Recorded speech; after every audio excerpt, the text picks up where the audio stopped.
Watching TV has changed over time. Streaming has become the new norm. That's why Golden State Media Concepts Television Podcast dives headfirst to the world of cord cutting. Want to be on the loop of what's hot in Netflix? Or if it's not a preference, what about original shows in Hulu? We've got you covered. Join us as we fill in the blanks and talk about movies to stream and what show you should be binging. This is the Golden State Media Concepts Television Podcast.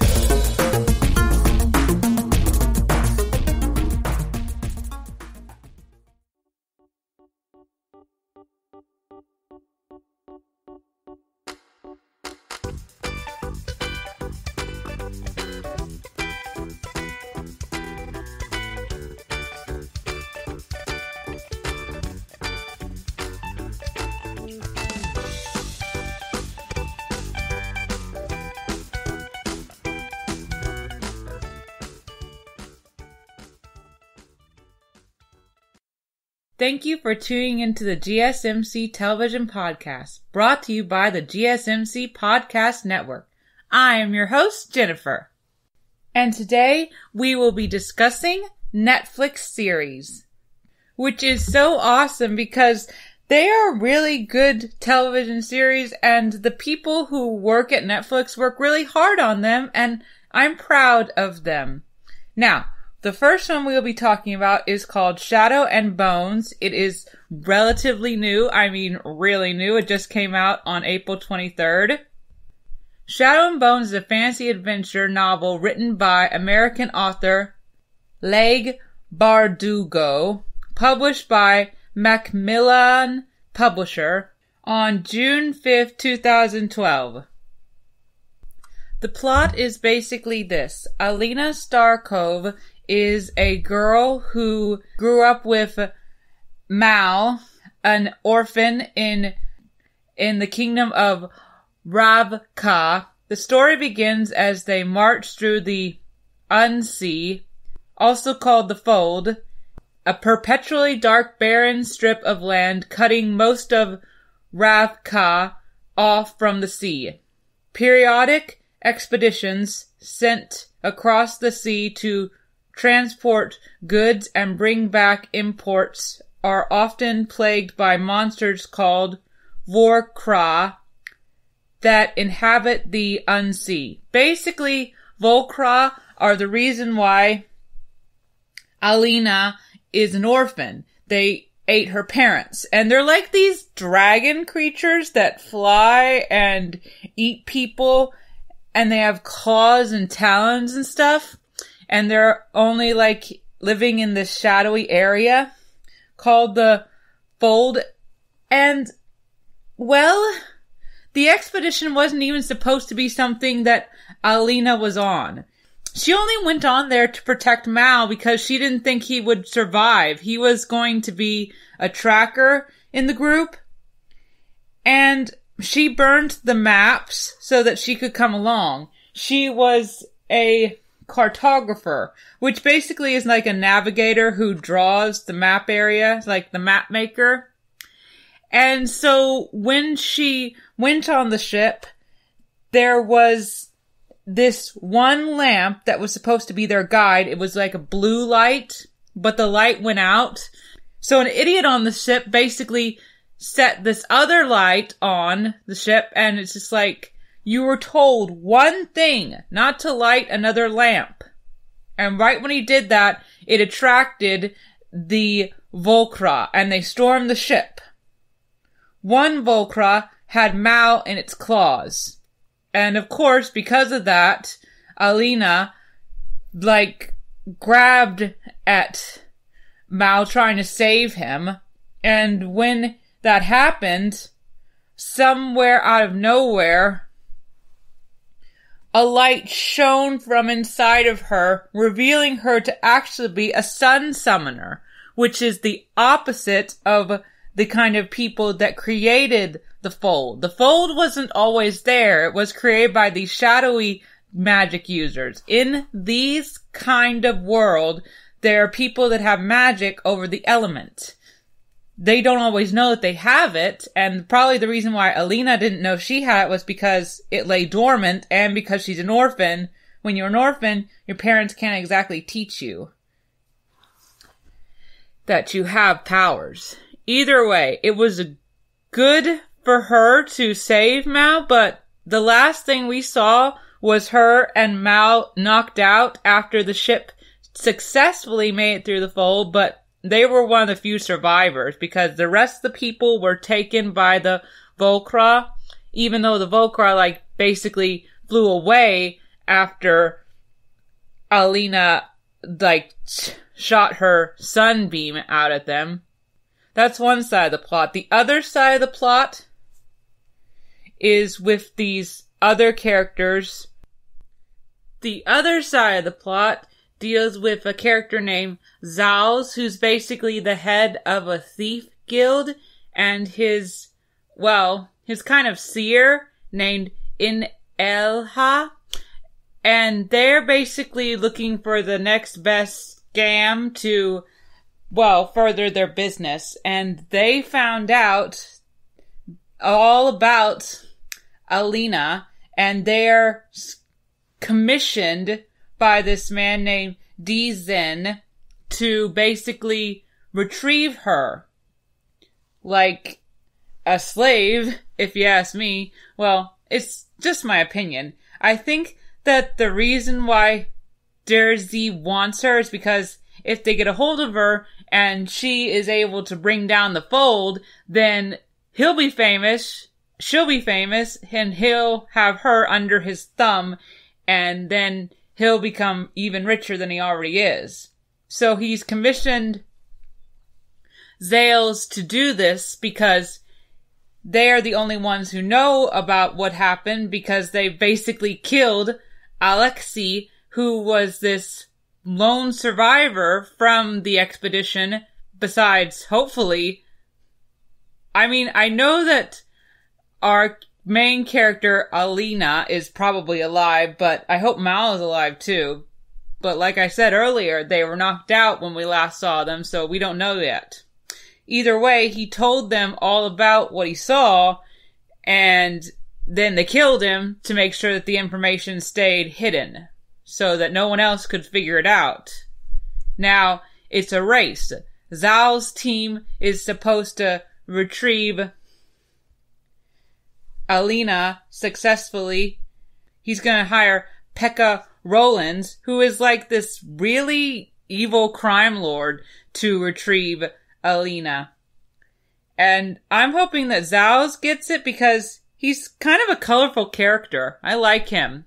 I also like Jasper, his best friend, who's also going to be on the expedition. And I like the indentured servant girl because they're mysterious. I like that about them.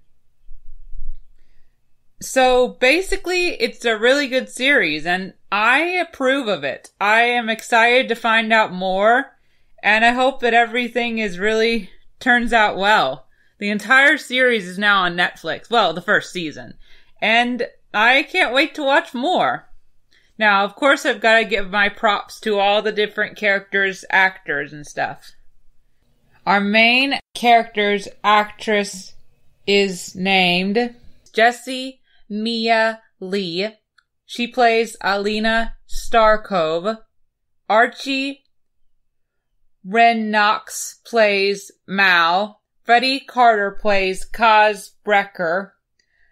Amita Suman plays Inhal, which is the seer for Kaz. Jasper is played by Kit Young. Pekka Rollins is basically played by Dean Lennox Kelly. And, well, I didn't really explain much about Pekka before, but he's basically a big brute. So he's going to be more in the series, and I can just tell right off the bat that he's going to be a handful. Now, I know that Alexei got killed, so he's not in the series anymore, but he's still important. So his actor's name was Antonio Maschi, and it's sad that he got killed because he was promised that he would be set free by the jerk, and it's just like, Well, I get it. I predicted it, actually. I was like, this was to be expected. I mean, the characters usually, when they're crime lords like this, they kill the person with information, so they can't be snitches to other people. It's all a competition. And so, basically, Dreesen, who shot Alexei, is played by Sean Gilder, and that's basically the entire cast. And I think that they're all really good characters, and I'm excited to find out who all does what. I mean, I hope that everything turns out okay. I think that as we progress with the series a bit more, people will be reformed, because Kals is trying to, pay off all of his indentured servants' debt, so that's a first side of being nice. And he complimented her, saying that no one else is like you. So that's pretty cool. I really like all of this series. And I'm excited to find out more of what happens. Basically, right now, all we know is that Alina might be the key to saving everyone. This area called the Fold is destroyed. Then basically everyone will have an easier time transporting goods from one place to another. They'll be able to not have to worry about those Volcra anymore, because without them, then it'll basically be a peaceful and serene place.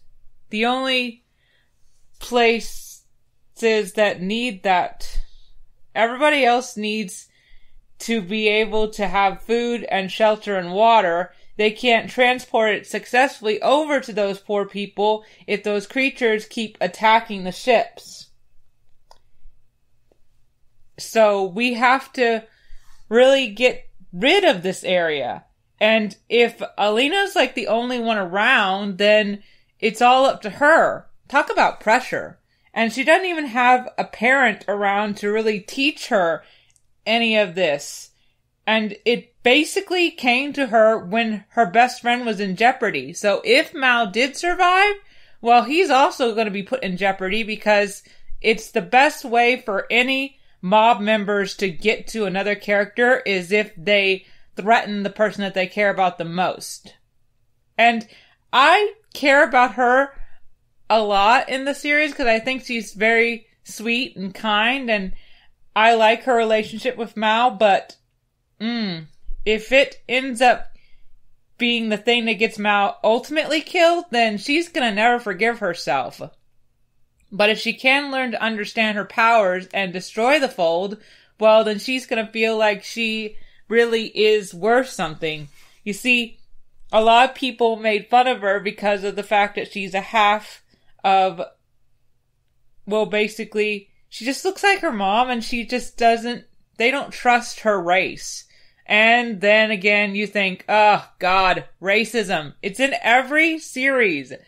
And usually the character that you underestimate or think is wrong just because they're different is usually the character that saves everyone. The character that really, really can do no wrong.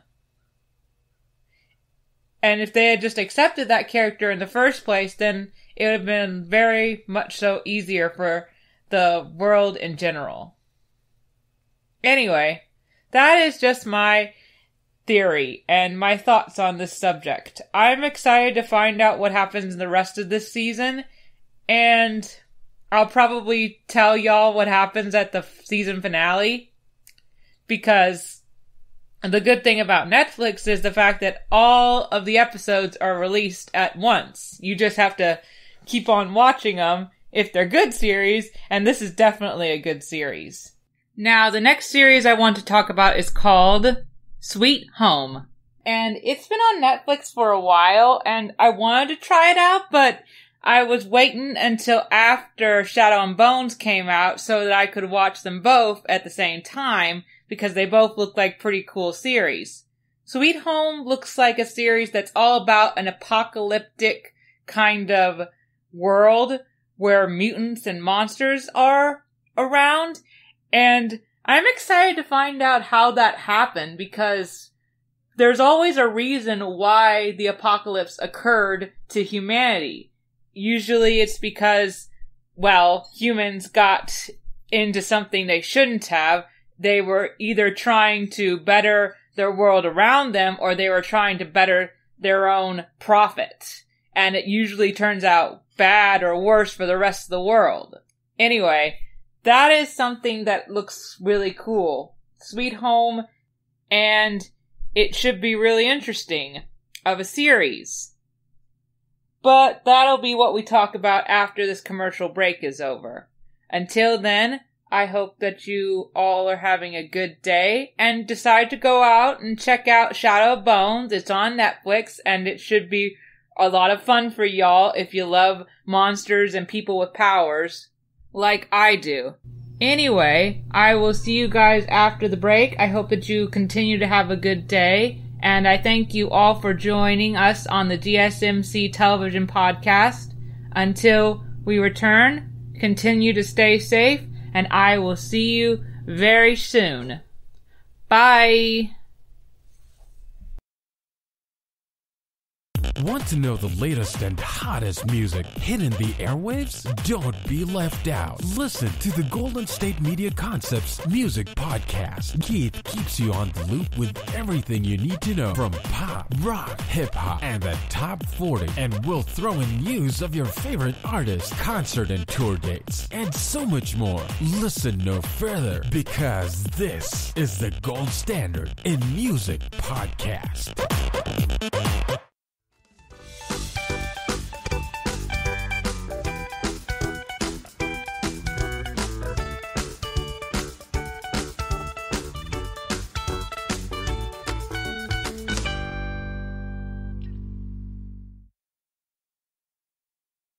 Hello and welcome back to the GSMC Television Podcast. Before the break, we were talking about the amazingness that is Shadow and Bones, and it is so good. I've already watched the second episode. I recommend it completely.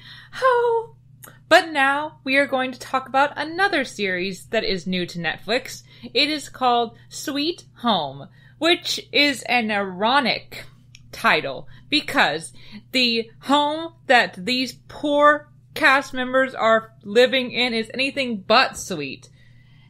By that I mean that they're in certain peril. It is a dangerous show filled with monsters and mayhem. The show begins in an apocalyptic future. Everything is cold and icy. And there's this big wall that separates humanity from the monsters. There's this boy who's walking out. The people can't tell if it's human or if it's a mutant monster. And of course, instead of waiting to see if it was human, they blast him.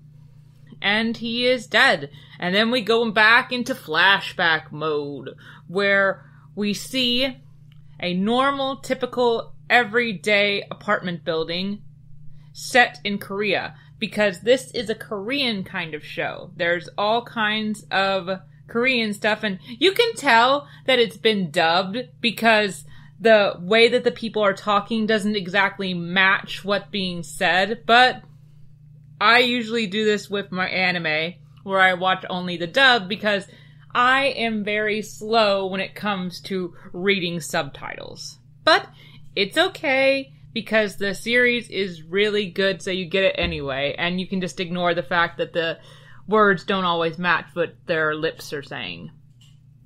Anyway, so our main character is having some issues.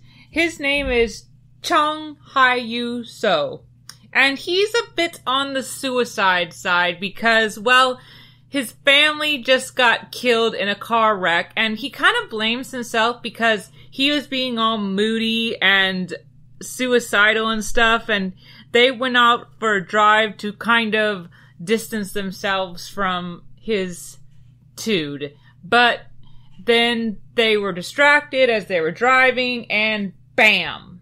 A collision happened on the interstate.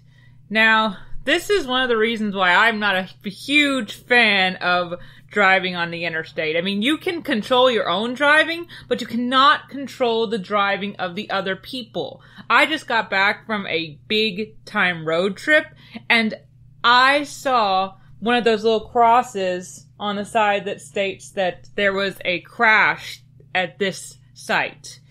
And it makes me all worried and sad that because people are drunken driving or not even paying attention, other people end up losing their life on the interstate. Either way, he's all suicidal because now he only has, like, a small amount of money to live off on. And, well, he was almost about to commit suicide again at the beginning of the show when he saw this beautiful ballerina girl kind of performing, and then he's just like, maybe I shouldn't do it. And she even tells him, hey, don't commit suicide on this building. You'll just make everything more difficult for the inhabitants of the building. It kind of sounds a little bit selfish, but she does have a point. Don't commit suicide at all, is my point to make. Not the whole fact that he shouldn't commit it there. Anyway, the normalcy is about to leave the series because all of a sudden, the residents of the building go down to the lower part to find it completely blocked off. They are locked in, and they just think maybe it was some kind of a technical problem with the incompetence of the security guy, because he already was getting the butt of everybody's jokes, per se, because they were all mad at him for having, like, a couch in his office. And he's like, but how will I rest? Well, they don't want him to rest. Either way, they were trying to get out of the building. And when they finally got the door up, what should happen? But there's this really interestingly designed monster outside. It had this huge mouth and this really long tongue that it used to, well, stick into a person and then kind of suck the fluids out of him. It was so gross, but really well designed. I am impressed with how well these characters and creatures are designed by the people who make movies and shows like this. And of course, this show is based off of a webtoon of the same name by Kim Kong-bi and Wong Young-chan, which recorded over 2.1 billion net views. The series was released on Netflix on December 18th, 2020. Yeah, I'm a little bit behind on watching this, but I didn't know if I'd like it at first, but now that I have watched it, I do like it.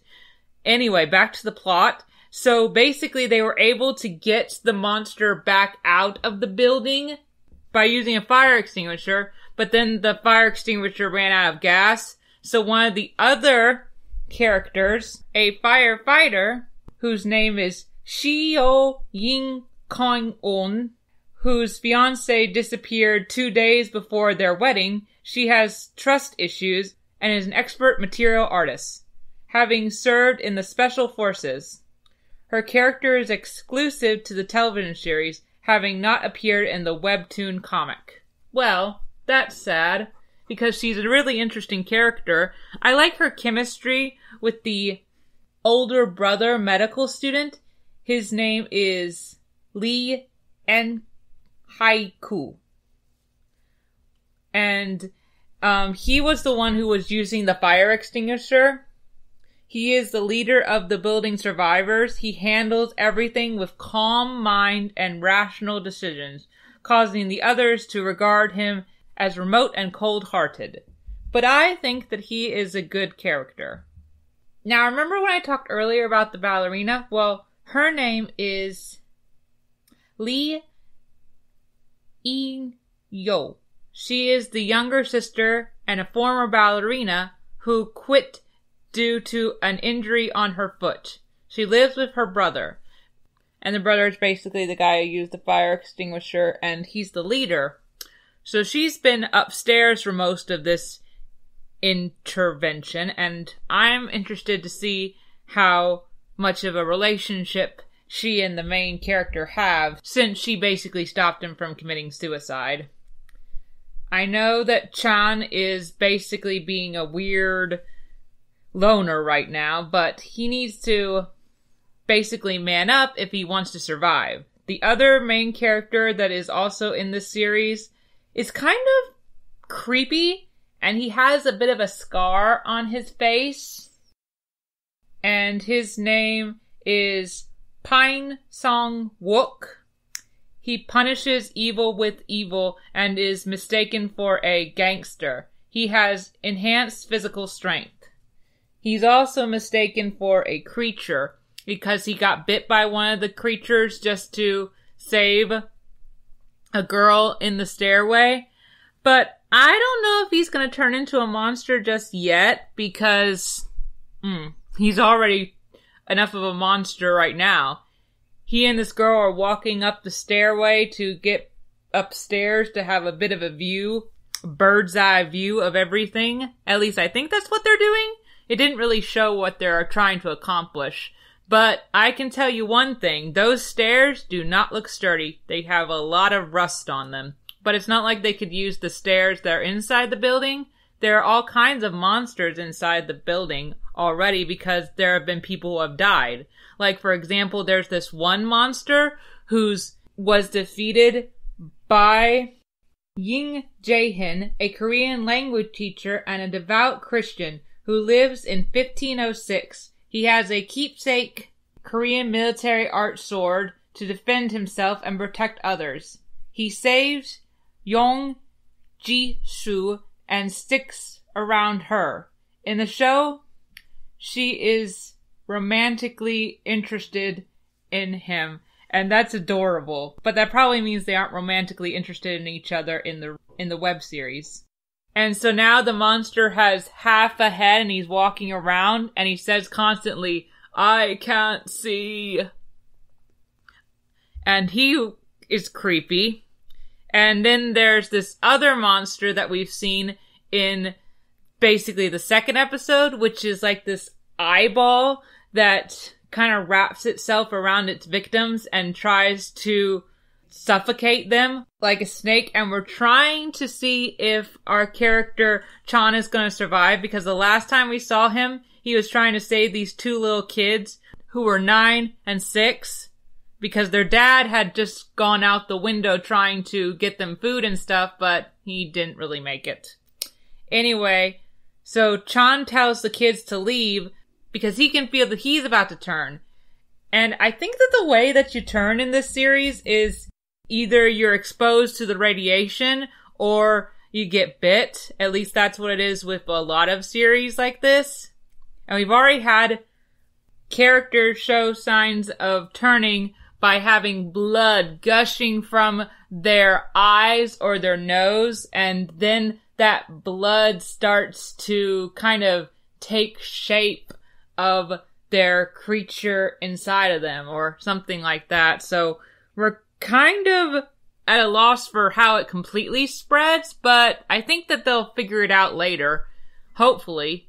I'm sad that I think that Chan is going to turn into a monster soon, but I'm also kind of intrigued to see what kind of monster he might become. There's also this other monster that is in the building that is like this lady that is thirsty for blood and she's hungry and stuff. She was creepy. She banged her head against the door just to get at someone earlier in the episode. So we got so many monsters, a ton of people living inside this building. There's basically their only safe zone. So we've got a lot of elements for an ultimate disaster, and I don't know if any of them are going to survive this encounter with death. Anyway, that is basically the plot line of Sweet Home, and all of these amazing actors and actresses deserve their props. So, the main character, Chan, is played by Song Kong, and this mysterious man with the scar is played by Lee Jing-wook. And a former firefighter, that's our girl who basically saved the one with the fire extinguisher, is played by Lee Sing-young. And the older brother is played by Lee Do-hai-un. And the Korean language teacher with the samurai sword is played by Kim Nam-hee. And the younger sister, who's the ballerina, is played by Go Min-si. So our bass guitar player by the name of Yin Un Ji Soo is played by Park Guy Young. And she moves into 1510 in Green Home after her boyfriend's suicide. What is it with this show and suicide? She was saved by John Hin-un, and because of that, she sticks around him. Unlike the webtoon, she is a reoccurring character rather than a main one. I don't really know what the difference is. If you ask me, they're kind of the same thing. And another main character that really appears in the second episode that's really cool. He's like bound to this wheelchair, but he's still really good at other stuff. His name is Han Do-sik. He's basically the character that helped save Chan from the eyeball mutant. He's played by Kim Sang-hoon. He is a neighbor of Chan, a middle-aged man bound to a wheelchair and a former military man. He is talented at making weapons. He even made this spear-like thing that Chan uses to help save the little kids. And yeah, that is basically it for the important characters in this web series. Now, it is almost time for our break. When we come back, we're going to be talking about another series on Netflix called The Irregulars, which also looks pretty cool. But until then, I hope that you check out Shadow and Bones and Sweet Home because they are both really good. I'm already on the third episode of both. See you after this quick commercial break. Have a good day! Tired of searching the vast jungle of podcasts? Now listen close and hear this out.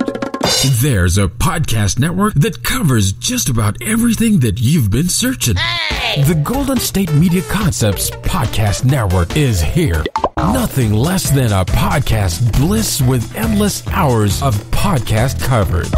From news, sports, music, fashion, cooking, entertainment, fantasy, football, and so much more. So stop lurking around and go straight out to the Golden State Media Concepts Podcast Network. Guaranteed to fill that podcast itch. Whatever it may be. Visit us at www.gsmcpodcast.com. Follow us on Facebook and Twitter and download us on iTunes, SoundCloud, and Google Play.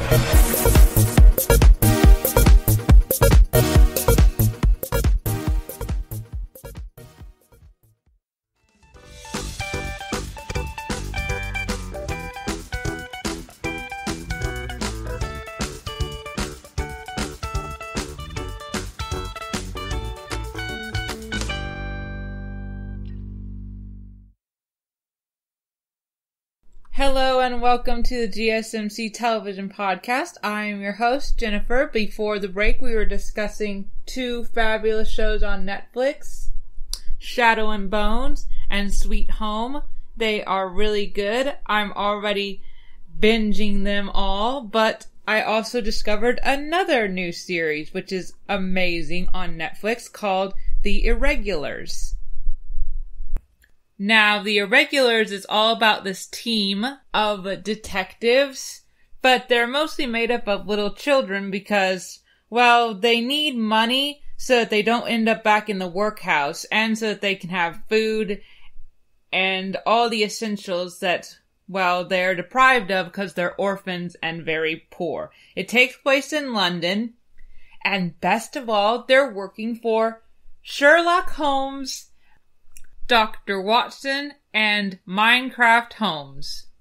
Now, if you have read the Sherlock Holmes books or seen the new Sherlock Holmes movie on Netflix, you'll know that Sherlock does have a brother named Minecraft who's a bit more of the serious brother, so I wonder if that will play into the character type for this one, because I only just finished the second episode and saw Minecraft in it, so I'm not completely sure if he's going to be a serious brother or if he's going to be one of those brothers who's like, as playful as the other one.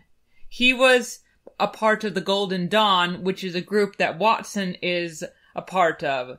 Now you see, these children are there because, well, they're poor and they can talk to the people that these crimes are affecting, whereas Watson cannot because he's rich and, well, the poor don't always talk to the rich people because they think maybe they're spies for the police or that they'll get the poor people in trouble if they talk too much to them. Now, as I said before, I have watched 2 episodes. The first episode was all about the crime of babies being taken by crows. Yes, there was this man who's a zookeeper, and he recently had a baby, but the baby died in childbirth. So because of that, he went into a kind of state where he believes that the baby got swapped at birth, so he was looking for all kinds of other babies to be sure if it was his daughter. So, because of that, he used a Ouija board, which, if you don't know, a Ouija board is a way to contact spirits. You put your hands on the board, and supposedly you are moved by the spirit once you have conjured up the spirit. But there are problems with this kind of magic because sometimes you conjure up a spirit that is not good and deceptive, which is what these people have conjured up because the zookeeper became corrupted to a point where he was kidnapping children with crows, but these crows were bad crows to a point where they actually killed Susan, who was the sister of one of the babies. It was disgusting. Reminded me of the movie Birds because the crows pecked at her eyes and also pecked at her skin. It was so gross to look at. Anyway, the characters' names that are the little kids are Billy and Spike, who are the boys. Billy is a bit of a tough guy, and Spike, well, he's a bit of a coward, but he can also be there for his friends when they really need him. Jessie is the younger sister of Beatrice. They also call her Bee, which I thought was really cute nickname.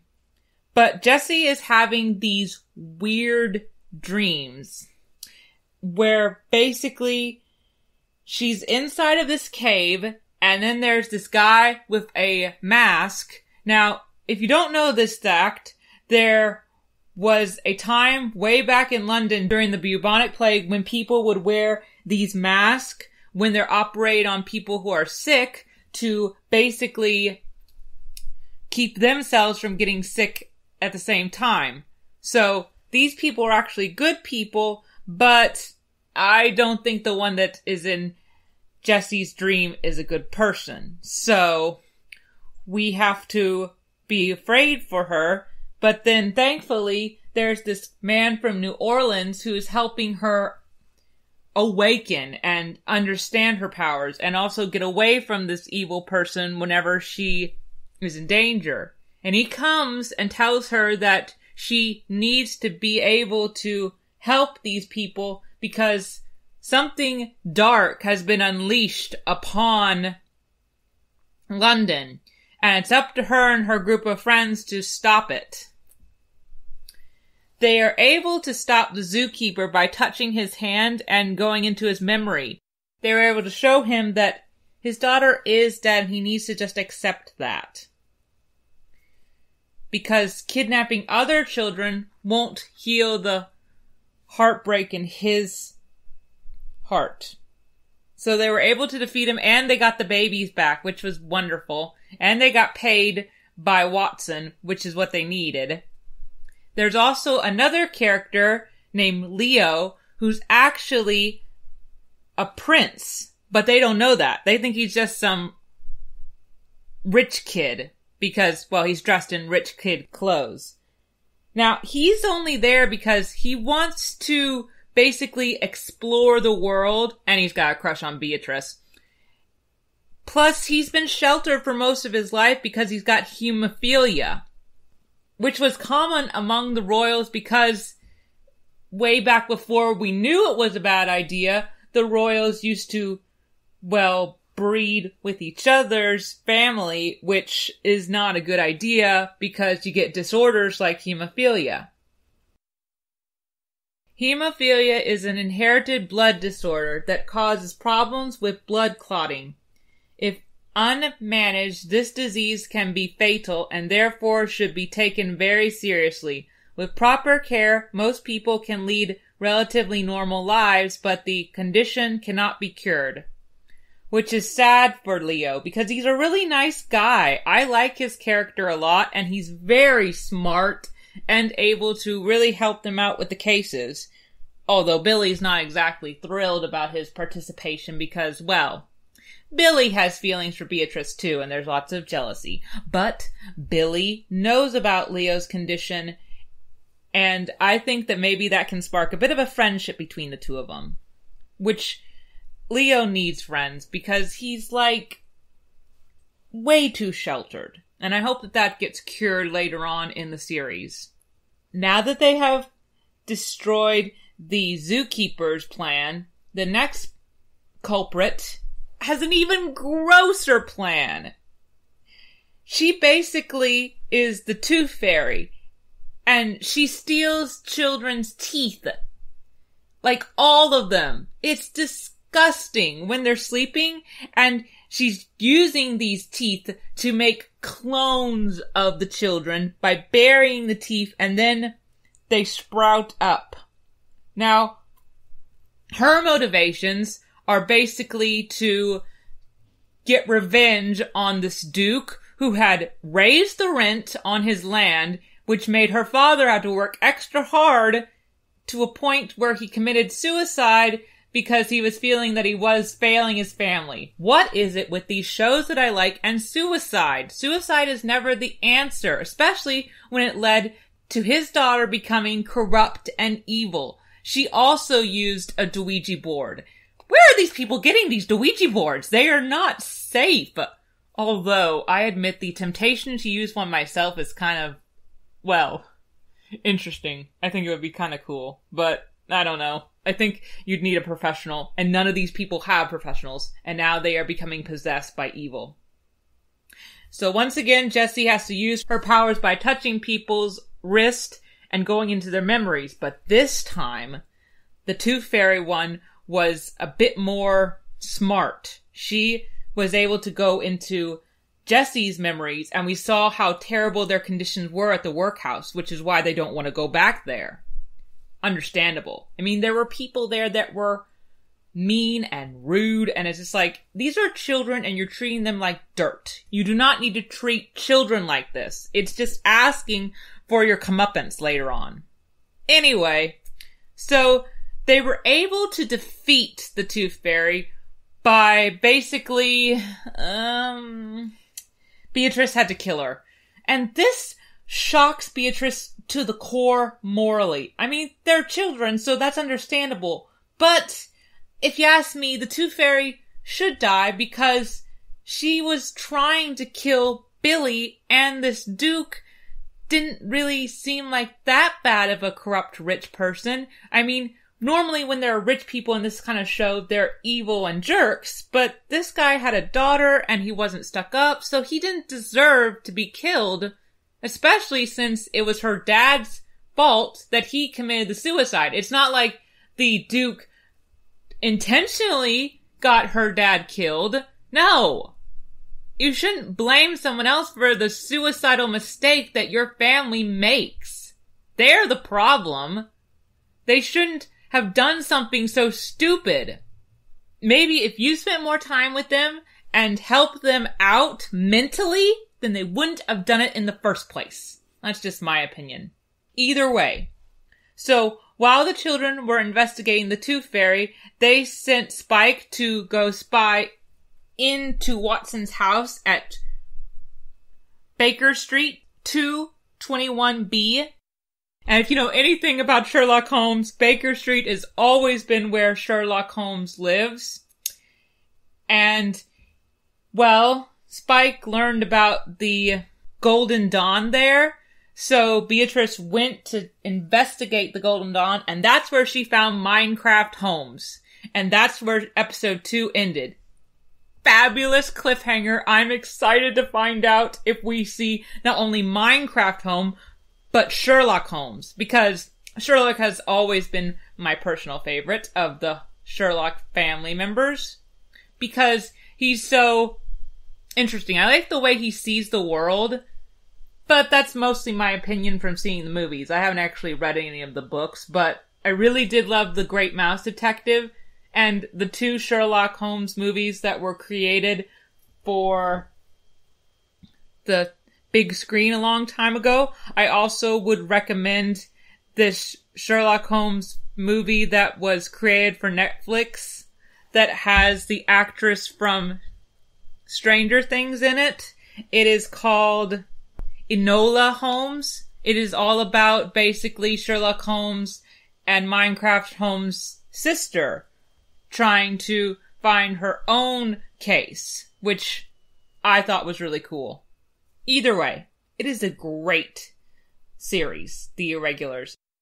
And I have to give my props to the people who make the series great, like Thadia Graham, who plays Beatrice, Mackel David, who plays Spike, Jojo Macari as Billy, and Harrison Osterfield as Leopold, or Leo for short. Albani as Queen Victoria's younger sister, who we haven't exactly met just yet. And Darcy Shawn as Jessie. Royce Pearson as John Watson. Roy McCann as the Birdmaster. The Plague Master is called Ian Whitey. Clark Peters as the Lineman, basically the one from New Orleans who saved Jesse in multiple episodes. And the person who plays Minecraft Holmes is John Joe O'Neill. And according to the website, we will see Sherlock Holmes later on. And he's played by Henry Lloyd Hughes. So that is some good news. Either way, all of these people do a really good job creating the fear and intrigue that goes on inside of the series.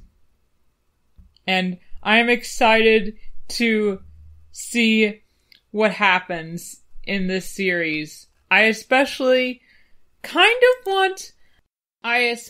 want to see the children really work together with Watson and Sherlock Holmes and Minecraft Holmes, but that will have to wait until I watch more of the episodes. Anyway, it is about time for our break. When we come back, we'll be talking about another series called The Invisible City, also on Netflix.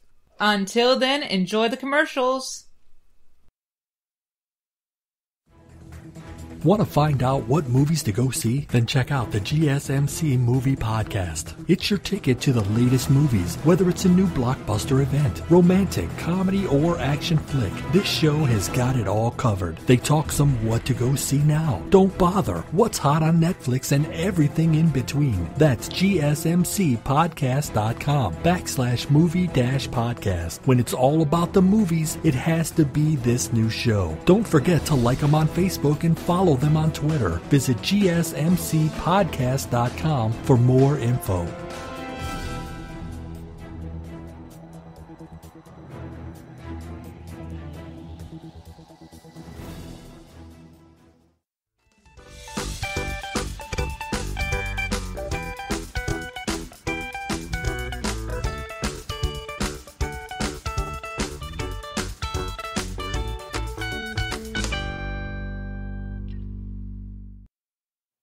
Hello and welcome back to GSMC Television Podcast. I'm your host, Jennifer.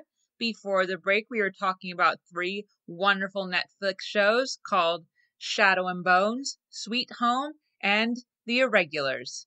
Now, we are coming to our last show to talk about. Last week, I talked about a series called From Dusk Till Dawn, and I said I would watch the second episode and talk about that, but I changed my mind. I think it's better to talk about stuff I haven't talked about than something I already have talked about.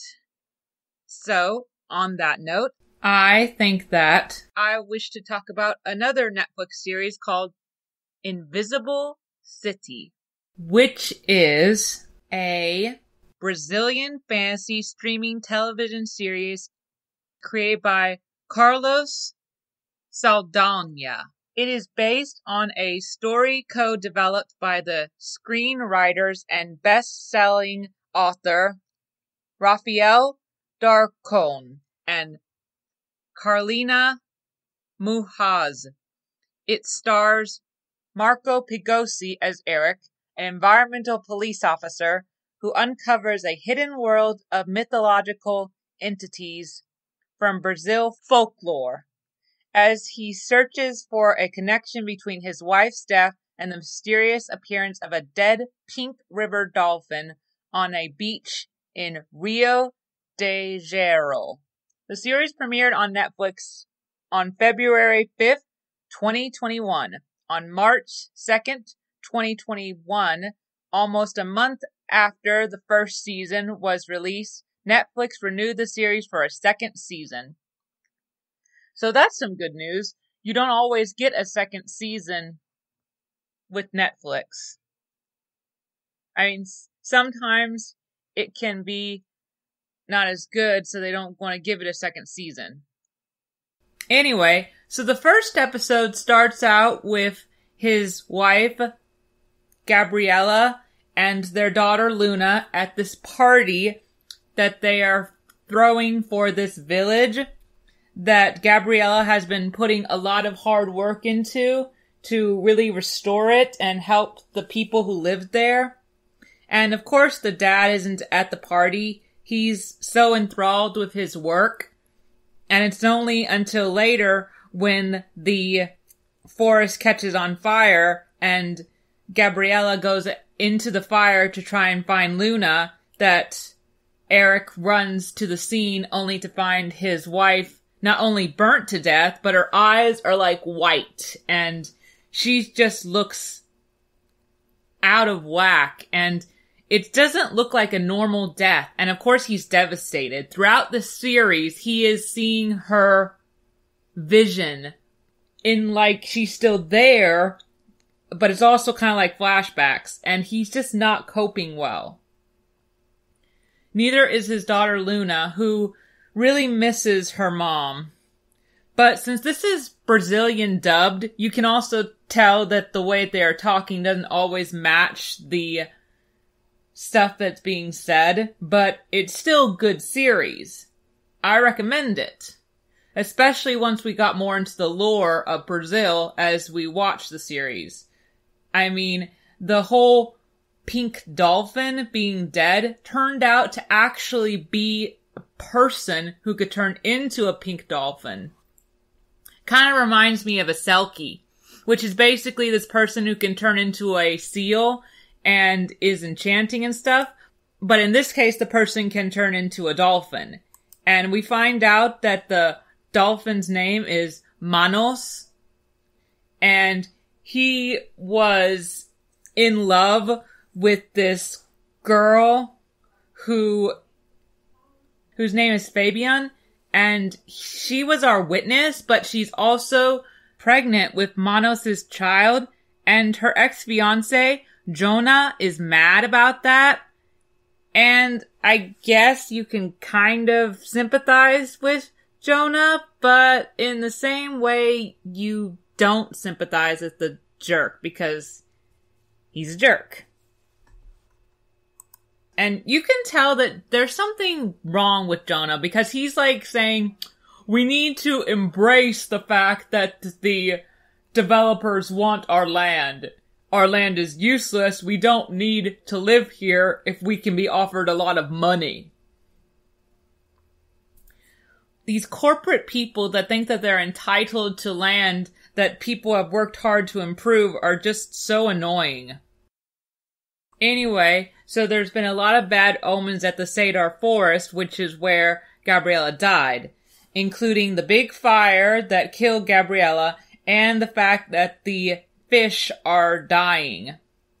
And this seems like all too much of a coincidence to be just unnecessary and sad circumstances. Eric's prediction is that maybe the people who are the land developers are the ones who did this just to make the people who live there move out because they can't live there anymore if they can't get fish or get vegetables from the forest if it's gone and stuff. Now, there's a lot of folklore in this series, including a creature named Kurapia, who has the head that is on fire, and he's supposedly this creature who protects this forest. There's another character named Sasi, who is this one-legged guy who was trying to get the body of Manos before he turned back into a human away from Eric so that Eric wouldn't figure this out. He's not supposed to be exposed to this world of myths and legends come to life. Now, the leader of these creatures, her name is Kuka, and she's very beautiful. She has the ability to turn into a moth or control moths, and she can also sing people to sleep by singing the song that is of her legend. And then there's also Camila, who is this beautiful singing black woman who can turn into a mermaid. And so basically Eric is now investigating these deaths, and all while trying to figure out if there's a connection between these deaths and the death of his wife. Of course there is, because she was trying to protect and preserve the forest, and of course the person who did it probably wanted her out of the way so that she would stop trying to help the forest. Because I think the developers are probably the ones behind it. Either way, it's a good series, and I enjoy it. I want to find out what happens to all these fabulously beautiful creatures. And I'm curious to see what happened to the wife. Not to mention, I like the little girl Luna, who has become sort of friends with the one-legged character who I mentioned before, who's called Stacey, and I just think that she's going to really help to uncover these mysteries, because sometimes in these kinds of series, the little kid finds out more than they should, but because they find out more than they should, it really brings out the true nature of awesomeness that is the show. And I have got to give my props to the show's actresses and actors, because they do a really good job of bringing these terrific characters to life.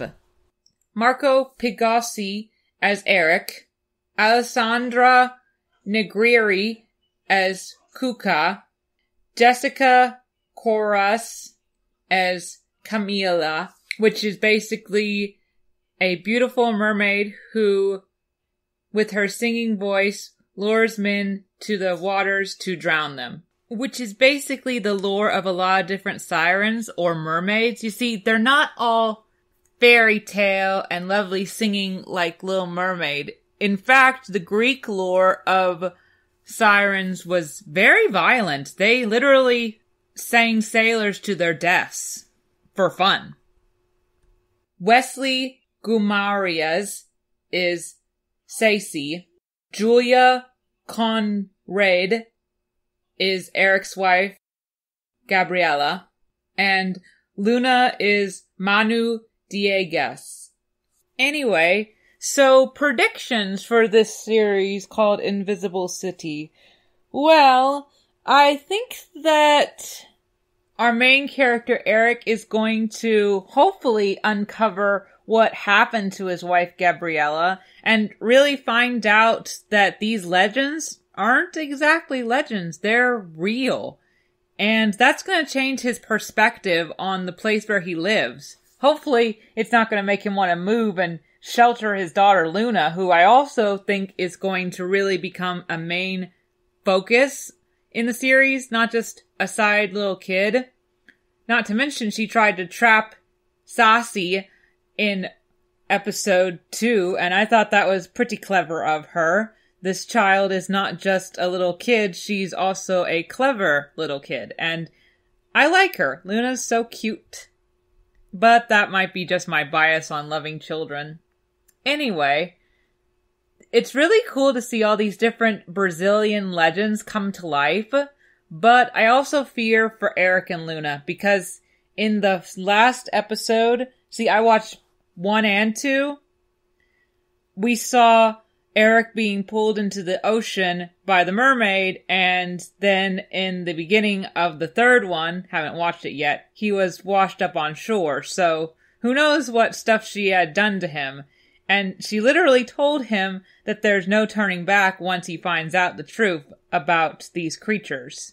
So either they're going to trust him, and then they're going to end up regretting the fact that they trusted him, or they're going to trust him and unleash a world in which he can't come back from. Also, it's ironic that his name is Eric, and that's the name of the prince in The Little Mermaid, and one of the creatures is a mermaid, not exactly like Ariel, but probably a lot like the real lore that comes from a mermaid, where they would seduce a human and then maybe eat them. I don't really want her to eat him, but sometimes sirens can be very dangerous.